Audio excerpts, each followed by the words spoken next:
Hey guys, welcome back to my channel. I wanted to start off today with a little update on shortages that I'm seeing in our area.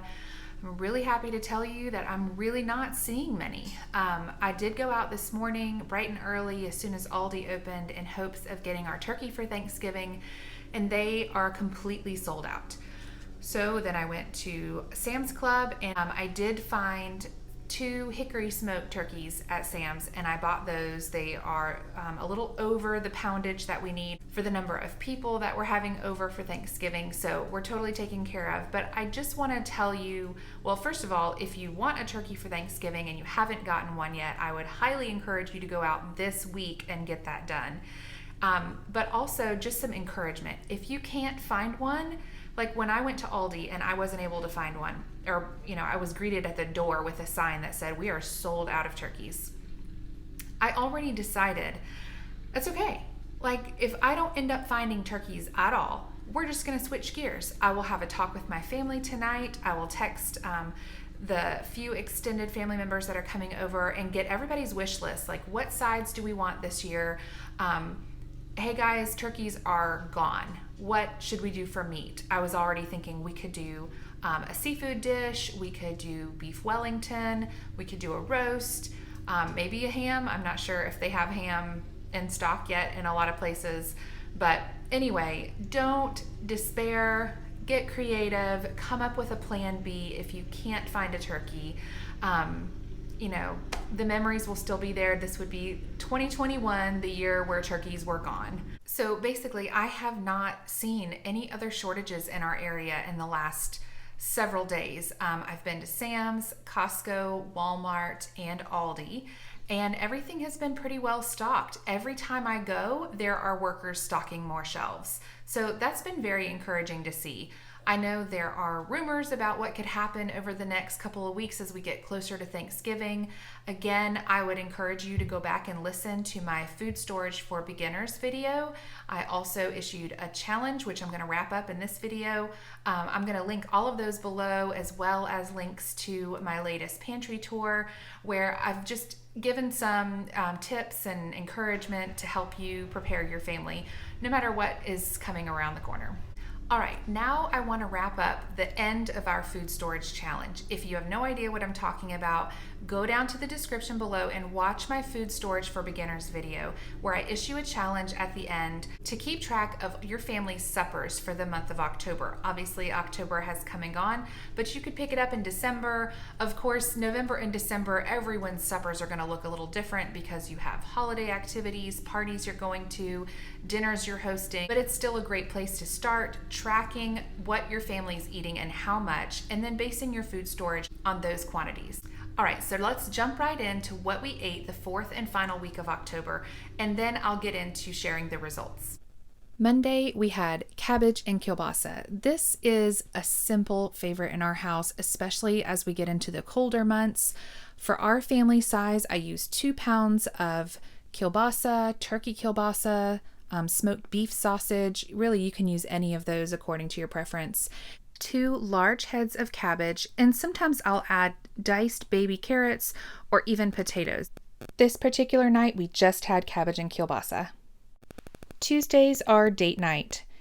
Every Tuesday for the last 5 years or so, my husband and I have gone out on a date, and every other week we take one of our children with us. The children that stay home have grilled cheese sandwiches, chips, veggies, fruit, or even sometimes leftovers that they find in the fridge. It keeps things nice and simple. Every Tuesday's taken care of. Wednesday night, we had a Trim Healthy Mama recipe called Whoop Whoop Soup.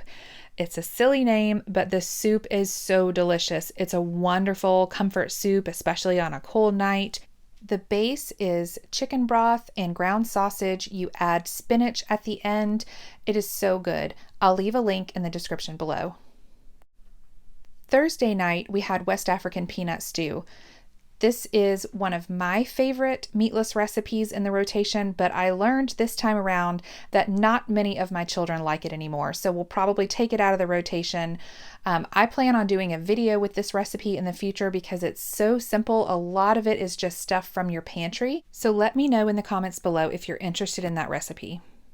Friday night in our house is pizza night, and I had several requests for buffalo chicken pizza this week.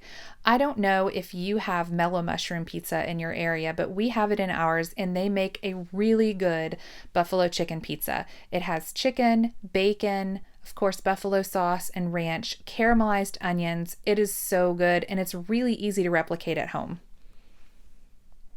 Saturday, we got together with friends and we all made chili and cornbread and all the fixings, so we made another big instant pot of chili.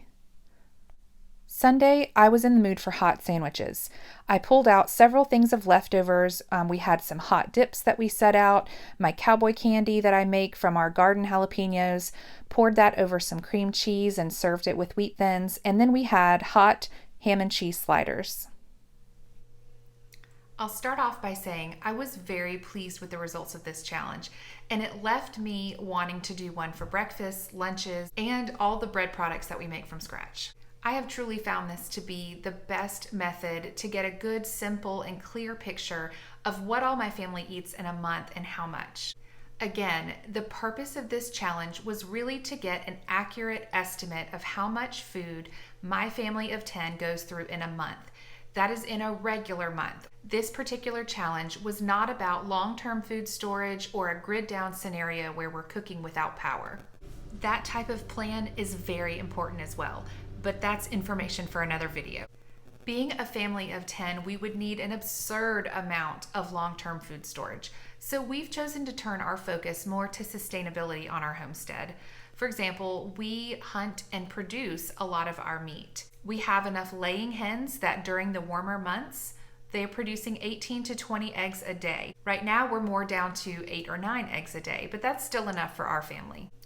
We also produce food in our garden year-round, everything from tomatoes and peppers to potatoes and root vegetables. Let me know in the comments if you are interested in videos on gardening and other ways to grow food if you don't have the space for a garden. All right, let's get into the results of this challenge. Now, this is for my family of 10, eating at home 7 days a week, cooking mostly from scratch. I'll start with the meat. I was actually pleasantly surprised with our meat consumption. We went through 12 pounds of chicken breasts, 1 rotisserie chicken, 8 pounds of ground beef, 4 small pork tenderloins, 2 small packages of pepperoni, 2 pounds of kielbasa, 4 pounds of ground sausage, and about 2 cups of crumbled bacon because I buy the crumbled bacon from Sam's. That's already cooked in the bag, ready to use. I almost forgot about 3 pounds of meatballs. All right, for our breads and starches, I made pizza dough for our family size 3 times. We went through about 100 tortillas in the month of October. A full 10-pound bag of pancake mix from Sam's.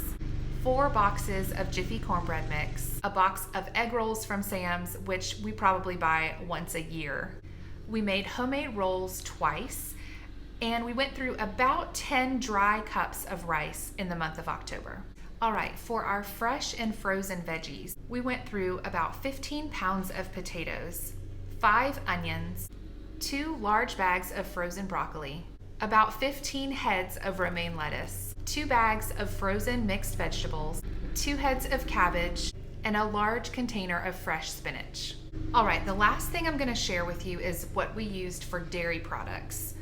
I'm gonna include the rest of the canned goods and condiments and such below in the description. For our dairy consumption, we go through about 12 pounds of butter a month, 12 quarts of heavy cream, because again, we don't really drink milk here, so I don't buy regular milk.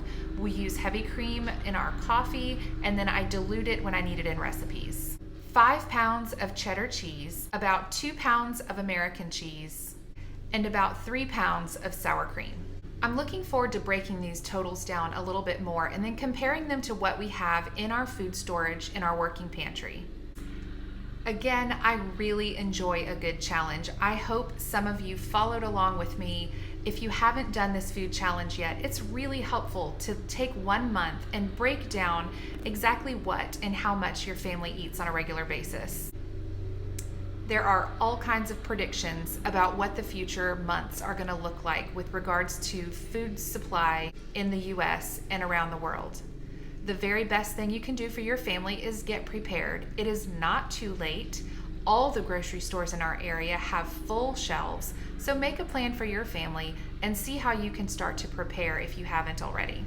Thanks for watching.